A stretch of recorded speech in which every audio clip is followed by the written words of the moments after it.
일부 사립대에서 일어나고 있습니다. 최종적으로 재단 이사회의 승인을 받아 채용되지만 앞서 학과 교수들의 심사가 아주 중요한 역할을 합니다. 이 과정에서 심사를 맡은 교수들의 역할은 아주 결정적입니다. 그러다 보니 시간 강사들은 교수들에게 잘 보이려고 애쓸 수밖에 없는 상황입니다. 그러니까 시간 강사는 심사를 맡은 교수에게 절대 약자의 입장일 수밖에 없다. 이런 얘기군요. 예, 그 서시의 유서에는 채용 비리뿐 아니라 교수의 부당한 요구에 대한 고발이 담겨 있습니다. 유서에는 고인이 교수의 논문 50여 편을 대필했다는 충격적인 고백이 담겨 있습니다.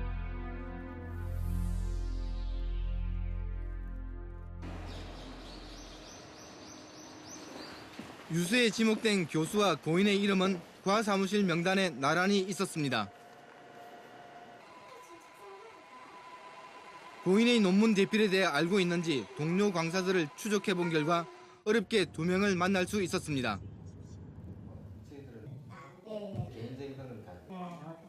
일요일 토요일도 나오거든요. 본인의 연구를 왜 이렇게 많이 하냐 그래서 교수님이 시켜서 어쩔 수 없이 한다. 같이 이름을 넣으라 해서 그게 가장 큰 스트레스라고 합니다. 그런 얘기 여러 번 했었습니다. 논문 작업을 도와줬다는 친척은 고인이 대필 요구와 관련해서 불만을 여러 번 털어놓았다고 말합니다. 교수님이 받아서 그 타이핑에 들고 와서 논문을 이렇게 책 이렇게 빼내셨을 거 아니에요. 그렇게 하신 걸로 알고 있어서 제가 그때 자료도 모아가지고 드리고 타이핑 쳐가지고 보내고 서로 교환해갖고 마지막 제가 보내드린 적 있어요. 바빠가지고 이메일로. 그때도 다 쓴 건데 지도 교수님이 자기 이름을 넣어달라 그랬다고 이야기를 하셨어요. 이게 잘못된 건데 해달라고 했는데 어쩔 수 없으니까 하고 있다 얘기를 하셨어요. 교수님들이 그렇게 하라고 하면 그럴 수 없다고 하더라고요. 그리고 안 그러면 교수님한테 이렇게 눈밖에 벗어나면 못 따라가니까. 유서에 지목된 교수는 고인의 지도 교수이자 해당 학과 학과장입니다. 유서의 내용이 사실인지 직접 찾아가 봤습니다. 그래서 지 가정사는 뭐네 이런 거 항상 같이 상의하고 혼자 썼다라고 하는 것은 좀 말이 안 되죠. 왜 그러냐면은 이것에 대해서 하자. 그러면 이거 어떻습니까? 내가 이거는 이렇게 해라. 이거는 이렇게 해라. 같이 하죠. 혼자 써가지고 내놓고 내 이름만 넣고 혼자 써가 내놓고 내 이름.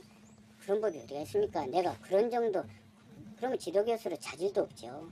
제가 뭐 때문에 내가 제일 아끼고 사랑하는 제자였는데 뭐 때문에 이용합니까? 취재진이 한국연구재단에서 확인한 지도교수의 논문은 모두 35편. 이 중 절반이 넘는 20편이 고인과 함께 쓴 논문입니다. 지난 8년 동안 지도교수는 단독 논문을 발표하지 않았습니다.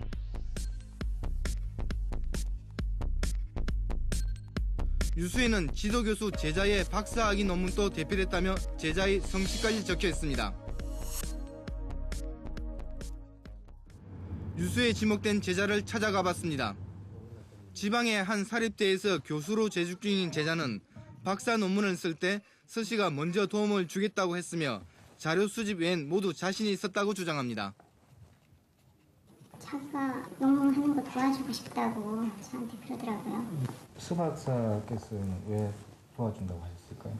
그건 모르겠어요. 근데 다른 사람들도 다 많이 도와줬고 부산 갖지 말아라 뭐 이런 식으로 하더라고요. 그 논문에 수박사께서 기여하신 부분 어느 정도 된다고 생각하십니까? 글쎄요. 어느 정도 된다고 해야 될까요? 보기에 따라서 뭐 여러 가지 의견이 있겠지만 제가 확실히 얘기할 수 있다는 건 한 반 정도는 기여해 주시지 않았나. 시간 강사 시절 지도 교수의 논문을 대필했다는 지방의 한 대학 교수 유창균 씨. 당시에는 공저도 아니고 교수의 이름만 올라가는 경우도 많았다고 합니다. 대필을 한 게 저도 한 출자가 한 20여 편 될 겁니다. 한 20여 편 되는데 공저로 나간 거는 불과 한 5편 정도. 원고 다 써가지고 줬는데 머리말에는 단지 감사를 따릅니다. 자료를 정리해줘서 하다못해 공동집필이라도 해줬으면 좋겠는데 때로는 원망 이런 게 있었지만은 감히 그 이야기는 못하죠. 설문조사 결과 교수에게 논문 대필을 요구받은 적이 있다는 시간 강사는 3명 중 1명. 요구를 받을 경우 3명 중 2명은 대필을 한 것으로 나타났습니다. 고인은 유수에서 교수와 시간 강사는 종속 관계라고 밝혔습니다. 절대적인 존재입니다. 그 추천서가 없으면 안 되니까. 그리고 그 전공과 관련되는 연구소나 대학에 가려면 그건 절대적인 매니저죠. 시간 강사하고 이제 대학의 학과장이나 주임 교수나 이런 이 사이는 이 관계는 종속적 관계죠. 수직적이고 종속적이고 네, 그런 관계를.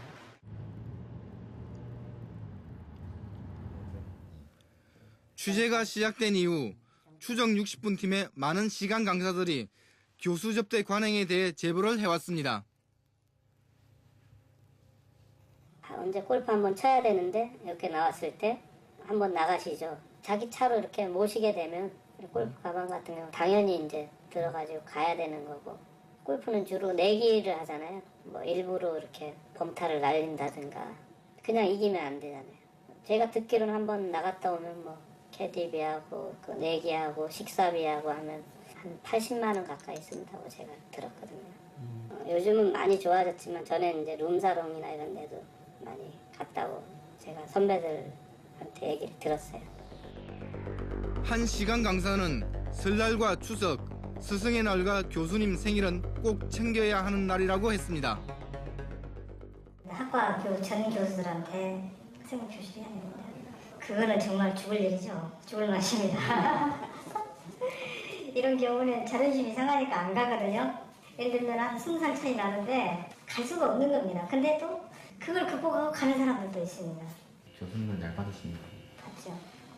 한 번도 거부를 해본 교수가 없었습니다. 잘 맞습니다.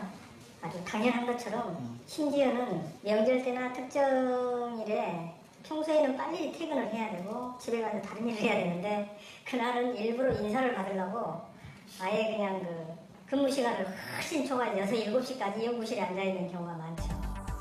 설문조사에서 부당한 요구를 받아들이는 이유로 교수 임용의 불이익 때문이라는 응답이 가장 많았고, 다음 학기 강의 배제가 두렵다는 응답도 18%를 차지했습니다. 어떤 그런 뭐 접대라든가 그런 부분이 없다 보니까 그 다음 학기 되니까 이제 그만 나와라 뭐 이런 얘기가 그 2학기 그 2월달 거의 끝나갈 무렵에 이제 그만 나와라. 이제 학생들은 수강 신청을 많이 했는데 그런 경우도 제가 겪어봤어요. 유수에서 고인은 지도교수를 처벌해달라고 호소하고 있습니다.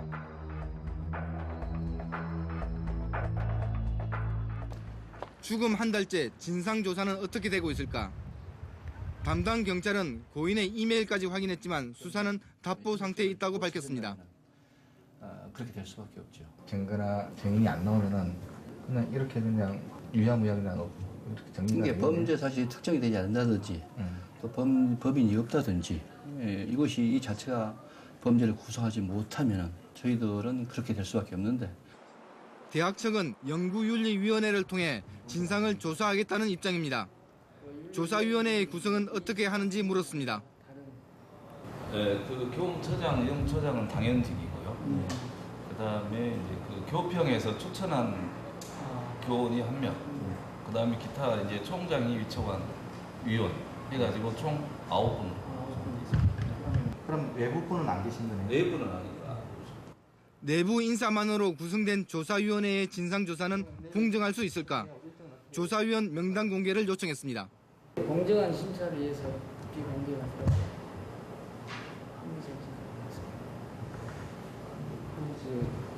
심사위원들이 누군지 밝혀야지 그 결과에 관해서 이제 그분들도 책임을 질 수가 있는 거고, 조사 결과에 관해서 어떻게 그게 비공개가 될 수 있는지 궁금합니다. 또 학교에서 이루어지는 어떤 그 심의나 또 이런 심사, 또는 조사위원 이런 것들이 일단 비공개입니다. 한데 고인의 죽음 한 달째, 그의 죽음은 또다시 잊혀져 가고 있습니다. 98년 이후 자살한 시간 강사는 모두 8명에 달합니다. 무엇보다 교수 사회의 자성이 필요하다는 목소리가 높습니다.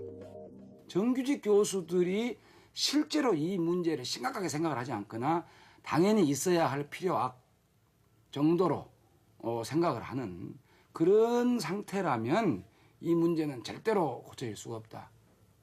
필요성이 제기가 안 되니까 누가 죽지 않으면 이런 일이 뭐 일어날 수가 없으니까. 사실 동료 학자인데 이런 식으로 이렇게 사람을 노예화한다라고 하는 건 아직도 이런 사람들이 있다라고 하는 건 있을 수 없는 일이고요. 반드시 진상이 정확하게 규명이 돼가지고 가해자에 대한 어떤 그 법적인 조치가 이루어져야 될 거라고 생각하고 있습니다. 네, 시간 강사 참 힘들군요. 고인이 이제 유서에서 지도 교수에 대한 그 수사와 처벌을 요구했는데 네. 현재 진상조사 어떻게 돼가고 있습니까? 예, 우선 경찰은 채용 비리 수사에 집중하고 있습니다. 논문 대필은 전문 분야이기 때문에 해당 대학 측에서 조사를 진행하고 있습니다. 추정 60분 취재 이후 대학 측은 조사의 전문성과 공정성을 기하기 위해 외부 위원을 참여시키기로 했다고 전해왔습니다. 공정하고 철저한 조사가 이루어질지 지켜봐야 할 것 같습니다. 네, 근데 사실 매번 이런 사건이 발생할 때마다 시간 강사 처우 개선에 대한 논의가 있어 오지 않았습니까? 네. 실제 시간 강사들의 생활 어떻습니까? 예, 앞서 보셨듯이 고인의 경우도 부인이 생계를 책임지고 있었는데요. 대부분의 시간 강사들은 스스로 생계를 유지하기 힘들 정도로 아주 열악한 상황에 놓여 있습니다. 저임금과 고용 불안에 시달리는 한 시간 강사의 생활을 들여다봤습니다. 서울의 한 대학교 강의 시간. 시간 강사 류승환 씨의 동양철학 강의가 한창입니다. 수업은 학생들의 토론으로 이어집니다. 사선으로 자본주의를 제시하셨지만 유교나 부르주아지나 비판하신 부분이 상류층의 생각이다라는 점에서 그 이론은 맞지 않는다고 저는 생각합니다. 말이 되고 이게 이번 학기의 마지막 수업 시간, 학생들의 토론이 열기를 더해갑니다. 점심시간에 하는 강의지만 이 강의는 학생들에게 인기가 높습니다. 우선은 되게 많이